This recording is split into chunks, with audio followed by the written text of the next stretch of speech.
Assalamualaikum warahmatullahi wabarakatuh. Hari ini saya akan membahas tentang perkembangan dan kemajuan Daulah Abbasiyah di bidang sosial budaya. A. Perkembangan dan kemajuan Daulah Abbasiyah di bidang sosial budaya. 1. Kemajuan dinasti Abbasiyah di bidang sosial kemasyarakatan. Dinasti Abbasiyah berhasil didirikan karena mendapat dukungan dari berbagai golongan dan suku bangsa. Khalifah mengubah sistem pemerintahan dari monarki menjadi sistem demokrasi. Sistem ini membuka kesempatan bagi semua unsur suku bangsa untuk terlibat dalam berjuang memajukan Abbasiyah. Mengenai kondisi masyarakat pada masa dinasti Abbasiyah, sejarawan Jurji Zaidan dalam bukunya Tarikh at-Tamadun al-Islam menganalisis bahwa masyarakat Bani Abbas terbagi menjadi beberapa kelas, yaitu khusus dan umum. Kelompok khusus terdiri dari khalifah, keluarga khalifah, Bani Hashim, para pembesar negara seperti menteri, gubernur, panglima, para pejabat negara, para bangsawan, yaitu kaum Quraisy pada umumnya, serta para petugas khusus, yaitu para tentara dan pembantu istana. Adapun yang termasuk dalam kelompok umum adalah para seniman, para ulama fuqaha dan pujangga, para saudagar dan pengusaha, serta para tukang dan petani. Warga negara yang terbentuk pada masa dinasti Abbasiyah terdiri dari suku bangsa dan agama yang berasal dari berbagai wilayah, yaitu Afrika Utara, Mesir, Syam, Jazirah Arab, Irak, Persia, India, Turki, dan sebagainya. 2. Kemajuan dalam bidang sosial budaya. A. Kemajuan seni bangunan kota. 1. Pembangunan kota Baghdad. Abu Ja'far al-Mansur 137 Hijriah 754 Masehi merasa perlu membangun kota baru sebagai pusat pemerintahan. Ia membentuk tim yang bekerja mempersiapkan dan mencari lokasi yang strategis. Akhirnya ditemukan lokasi tersebut, yaitu tanah yang ada di antara Sungai Tigris dan Sungai Eufrat. 2. Pembangunan kota Samara.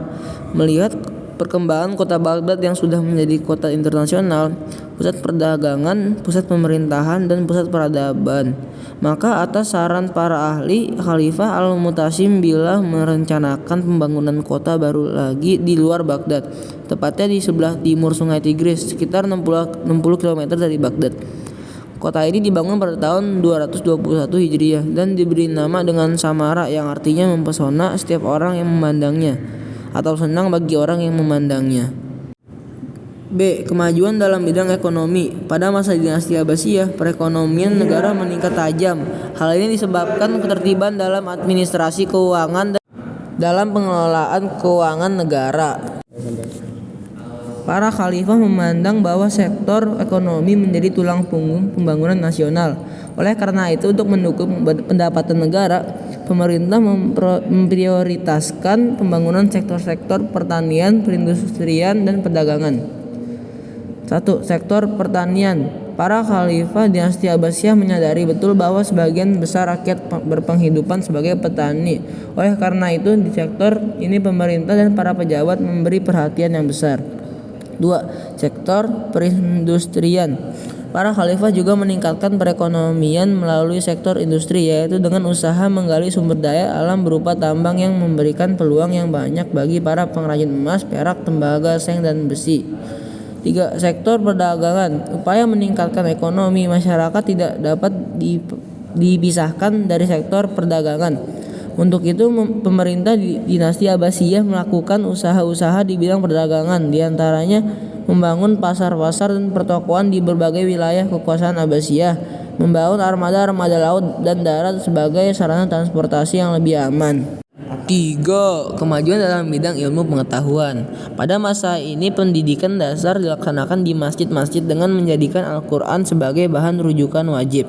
Adapun tempat-tempat yang digunakan untuk mencari ilmu antara lain kutab, tempat belajar bagi pelajar tingkat rendah dan menengah; masjid, tempat belajar untuk tingkat tinggi dan takhasus; majelis munazarah, itu tempat pertemuan para pujangga, ahli fikir, dan para sarjana; darul hikmah, tempat penerjemahan, penelitian, serta sebagai perguruan tinggi. Cabang-cabang ilmu yang berkembang pada masa Abbasiyah antara lain: A. Ilmu tafsir. Terdapat dua macam tafsir Al-Quran, yaitu tafsir bil ma'sur, yaitu Al-Qur'an yang ditafsirkan dengan hadis-hadis Nabi Muhammad. 2. Tafsir birai, yaitu penafsiran Al-Qur'an yang didasarkan pada akal pikiran. Hadis merupakan sumber yang kedua setelah Al-Qur'an.